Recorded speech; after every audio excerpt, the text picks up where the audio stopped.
ABP अस्मिता पर हार्दिकनी मोटी जाहेरात। जामनगरथी कोंग्रेसनी टिकિટ પરથી લડશે ચૂંટણી। સીએમએ કહ્યું હાર્दिक છે કોંગ્રેસની ડિઝાઇન। एबीपी अस्मिताना कार्यक्रमમાં કોંગ્રેસમાં જોડાવાને લઈ હાર્દિક પટેલે કરી મોટી જાહેરાત। કહ્યું 12 માર્ચે રાહુલ ગાંધીની હાજરીમાં જોડાઈશ કોંગ્રેસમાં। જામનગરથી લડીશ લોકસભા ચૂંટણી તો મુખ્યમંત્રી વિજય રૂપાણી કરી હાર્દિક અને કોંગ્રેસ પર ટિપ્પણી। કહ્યું હાર્દિક પટેલ છે કોંગ્રેસની ડિઝાઇન।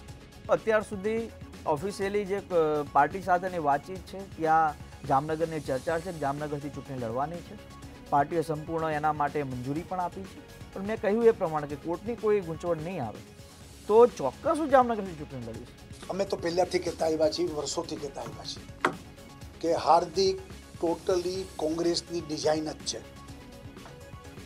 ભૂતકાળમાં કોંગ્રેસ સાથે રહીને જ હાર્દિકે આ બધા આંદોલનો કર્યા છે, સમાજ સાથે એમને ખિલવાડ કર્યો છે, યુવાનોને બહેકાવ્યા અને આખું જે કાંઈ ધમાલ એને રાજકીય રીતે કોંગ્રેસની ડિઝાઇન મુજબ જ કરી છે। આ ચૂંટણીમાં તો એનો વિષય છે લડે ન લડે, પણ ચૂંટણીમાં પાટીદાર સમાજ જ હાર્દિક સાથેનો હિસાબ ચૂકવે।